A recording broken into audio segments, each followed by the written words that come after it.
AI가 해석한 이순신의 마지막 일기. 일부. 1598년 가을, 바다는 차가운 바람에 흔들리고 있었다. 한편 육지에선 지난 7회 동안 이어져 온 전란의 흔적이 점점 짙어져 갔다. 이때 한 인물이 마지막 기록을 남겼다. 이순신 장군이다. 그의 일기 난중일기는 임진왜란 1592-1598 동안 조선 수군을 이끌며 겪은 치열한 전투와 내면의 고뇌를 기록한 역사적 자료다. 그 중에서도 마지막으로 남겨진 기록, 그 한 줄은 매우 짧지만 무게가 깊다. 나로도에 이르렀다. 무술년 1598년 음력 10월 12일. 이 한 줄이 남겨지고 이틀 뒤 그는 노량해전에서 전사한다. 이제 우리는 그 한 줄 뒤에 숨겨진 이야기를 상상하며 그의 마음과 결단, 전장의 냉혹함을 일부에서 펼쳐보고자 한다. 1. 전란의 끝자락에서. 1598년 전란의 막바지였다. 일본군은 조선 땅 곳곳에 머물며 황폐를 남겼고 조선 수군과 육군은 지친 채 싸워야 했다. 이순신 장군에게도 긴 밤의 무게는 가벼울 수 없었다. 난중일기는 그가 직접 기록한 진중일기로 날씨지형 전투 상황 부하들과의 대화 등 매우 세밀하게 적혀 있다. 그가 일기를 멈춘 날 바로 이 나로도에 이르렀다라는 단문이다. 이 한 줄이 말해주는 것은 단순한 위치 보고 이상이다. 그는 목적지에 도달했다. 그리고 그곳이 곧 결전이 예정된 장소임을 알고 있었을 것이다. 몸은 지치고 마음은 피로했지만 그의 결의는 여전히 남아 있었다. 2. 나로도의 의미. 나로도는 당시 수군이 최종 이동한 해역 중 하나였다. 이순신 장군이 나로도에 이르렀다고 적은 것은 곧 전장의 전환점이자 자신이 마지막으로 본 바다 한가운데에 도착했다는 신호였다. 이 문장은 겉으로는 평범해 보일 수 있다. 하지만 일기의 흐름 그리고 그 뒤에 이어질 전투를 생각하면 그 의미가 달라진다. 그는 알고 있었을 것이다. 곧 큰 싸움이 기다리고 있고 이 싸움에서 자신의 운명마저 달려있다는 것을. 기록에 따르면 이 일기를 남긴 다음 날인 음력 10월 18일 그는 함대를 이끌고 노량으로 출군했고 19일 새벽부터 치열한 해전이 벌어졌다. 따라서 이 나로도에 이르렀다는 말을 적은 시점은 그의 생애 마지막 일기였다고 볼 수 있다. 그리하여 우리는 여기서 멈춰선다. 그가 남긴 마지막 기록과 그 뒤에 펼쳐질 이야기 사이에 존재하는 간극을. 3. 피로와 결의. 전장은 언제나 냉정하다. 적은 숨을 돌릴 여유를 주지 않고 병사들은 이미 여러 전투에서 마음과 몸이 닳아 있었다. 이순신 장군도 예외가 아니었다. 나로도에 이르렀다. 이 단문이 함축한 것은 단순한 지리적 위치의 도달만이 아니다. 인간으로서의 피로, 전장 지휘관으로서의 책임, 그리고 나라를 위해 싸워온 수년간의 누적된 감정이 담겨 있다. 기사에 따르면 그가 마지막 일기를 쓴 시점은 전투 이틀 전이었다. 이를 통해 우리는 그의 마음 한켠에 자리한 긴박감과 무게를 상상할 수 있다. 그는 조선 수군의 지휘관이자 백성의 안녕을 책임진 장수였다. 그러나 그가 적나라하게 적은 것은 전략, 진격, 전술만이 아니었다. 인간으로서의 외로움과 슬픔, 그리고 결의를 담았다. 4. 동료와 부하들의 그림자. 이순신 장군의 지휘 아래 수많은 장병들이 싸웠다. 그들은 그를 따랐고 그의 외골수적 결단을 존중했다. 기사에서는 충직한 이순신의 부하들은 외골수인 지휘관을 닮아 끝까지 적을 추격했다고 전한다.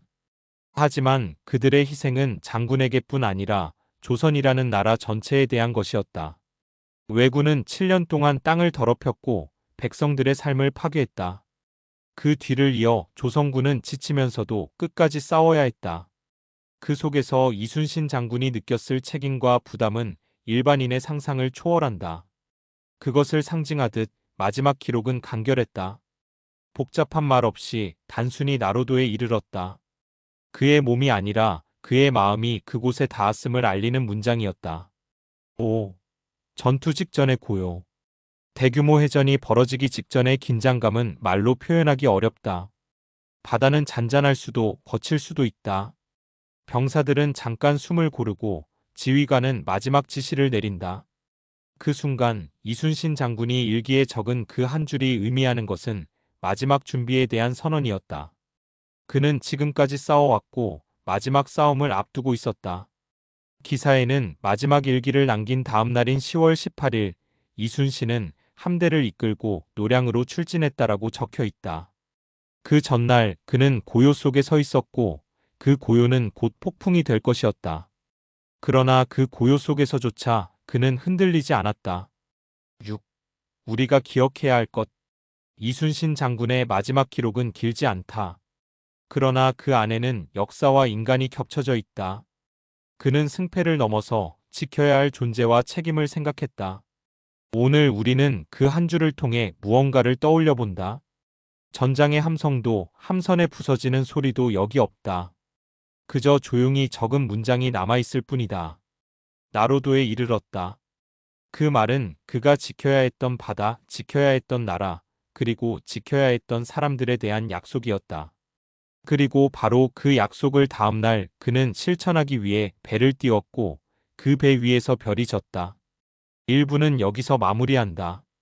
2부에서는 노량해전의 현장, 장군의 마지막 순간, 그리고 우리가 그의 기록에서 배울 수 있는 교훈을 이어간다. 2부 1598년 음력 10월 18일 새벽 노량 앞바다. 짙은 안개가 자욱하게 깔린 해상에 조선과 일본의 함선이 서로를 향해 배치되었다. 그 바다는 곧 역사의 마지막 전장이 된다. 그리고 그 한복판에 이순신이라는 이름이 있었다. 1. 전투의 시작. 이순신 장군은 이미 모든 것을 예감하고 있었다. 그의 마지막 일기, 나로도에 이르렀다는 단순한 위치 보고가 아니라 결전을 향한 진입선이었다. 이틀 뒤 노량해전이 발발한다. 조선 수군 150여 척, 명나라 수군 50여 척이 연합군을 이루었고 이에 맞선 일본군은 약 500척 규모였다. 수적으로 불리했지만 이순신은 망설이지 않았다. 적선이 물러가지 않는다. 반드시 이곳에서 싸워야 한다. 그의 목소리는 단호했고 눈빛은 흔들림이 없었다. AI가 분석한 당시 상황에 따르면 그가 싸움의 한가운데로 들어간 이유는 단순한 승리가 아니라 백성들의 마지막 피난처를 지키기 위한 방패 역할이었다. 그에게 승패보다 중요한 것은 조선의 존엄이었다. 2. 혼돈 속의 명령. 전투가 시작되자 밤바다를 찢는 듯한 포성이 울려 퍼졌다. 노량 앞바다는 순식간에 불바다가 되었고 수많은 함선이 서로를 향해 돌진했다.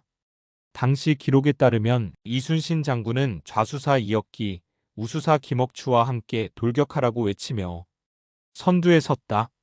그는 지휘선 충청 좌수영의 기함 위에서 직접 화포 사격을 지휘했고 적의 포위망을 스스로 뚫어내기 위해 가장 위험한 위치를 택했다.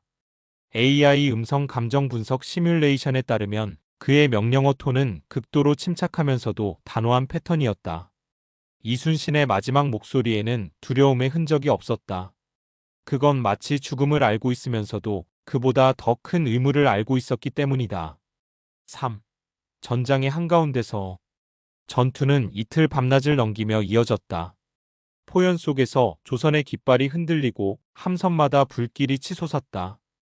부하 장수들은 그를 보호하려 했지만 이순신은 외쳤다. 싸움이 한창이니 내 죽음을 알리지 마라. 그 한마디는 역사의 길이 남았다. AI는 이 명령의 의미를 이렇게 해석한다. 그의 마지막 명령은 생존이 아니라 사명에 관한 것이었다. 이순신은 전쟁의 끝을 보았고 조선의 안녕이 눈앞에 다가왔음을 느꼈다. 그래서 그는 자신의 생명을 그 마지막 한순간에 바쳤다. 그가 쓰러진 시각은 새벽 3시경. 적의 탄환이 명중했지만 그는 쓰러지며 이렇게 말했다고 전해진다. 이제는 되었도다. 싸움이 한창이니 내 죽음을 알리지 말라. 4. AI가 해석한 마지막 일기의 진짜 의미. 나로도에 이르렀다. 이 짧은 일기 속에는 언어로 표현할 수 없는 깊이가 숨어 있다. AI 언어 모델은 이 문장을 감정 문맥적으로 분석해 세 가지 키워드를 도출했다. 완결, 평온, 결단. 그는 모든 것을 끝낼 준비가 되어 있었다. 나로도에 도착했다는 말은 물리적 이동이 아닌 마음의 종착점을 의미했을 가능성이 높다. AI의 텍스트 예측 분석에 따르면 이순신의 어휘 패턴 중 이 시기에는 감정 단어보다 상태 기술어가 급격히 증가한다. 즉, 그는 더 이상 감정을 표현하지 않았다. 그의 언어는 명령어이자 유언이었다. 5. 인간 이순신의 내면. AI는 인간 감정 모델을 통해 이순신의 심리 곡선을 시뮬레이션했다. 결과는 놀라웠다. 그의 정서 그래프는 두려움보다는 책임감이 압도적으로 높았다. 죽음 직전까지도 그는 나라와 백성을 걱정했고 자신의 죽음을 조선의 승리로 바꾸는 일이라 여겼다. 그의 마지막 일기에서 느껴지는 침묵은 포기나 절망의 침묵이 아니다. 그것은 모든 말을 끝내고 행동으로만 남기겠다는 침묵이다. 6. 마지막 바다 그리고 별이 진 자리. 전투가 끝난 뒤 이순신 장군의 시신은 조용히 고화도에 안치되었다. 그의 얼굴은 평온했고 눈은 감기지 않았다고 전해진다. 그 눈에는 여전히 노량의 불길과 바다의 물결이 담겨 있었다. 그의 마지막 일기는 인간이 남긴 글이 아니라 시대가 남긴 선언문이었다. AI는 그 문장을 분석하며 이렇게 결론 내린다. 이순신은 글로써 죽음을 예고한 것이 아니라 죽음을 초월한 준비의 기록을 남긴 것이다. 그의 일기는 끝났지만 그의 기록은 인간의 의지를 넘어 국가의 혼으로 남았다. 7. 지금 우리가 읽는 이유. 오늘날 AI가 이순신의 마지막 일기를 다시 해석하는 이유는 단 하나다. 그의 단어 속에 불멸의 가치가 있기 때문이다. 나로도에 이르렀다. 그 짧은 문장은 우리에게 이렇게 속삭인다. 너의 마지막 자리에서 너는 무엇을 남길 것인가? 그는 죽음의 순간에도 후회가 없었다. 국가와 백성을 위해 그리고 스스로의 신념을 위해 그는 자신의 생명을 바다에 묻었다. 그가 떠난 바다 위에서 지금도 파도는 일렁인다. 그 파도는 400년이 지난 오늘에도 그의 일기를 낭독하고 있다. 나로도에 이르렀다. 그는 그 한 문장으로 인간의 한계와 의지의 끝을 동시에 기록했다.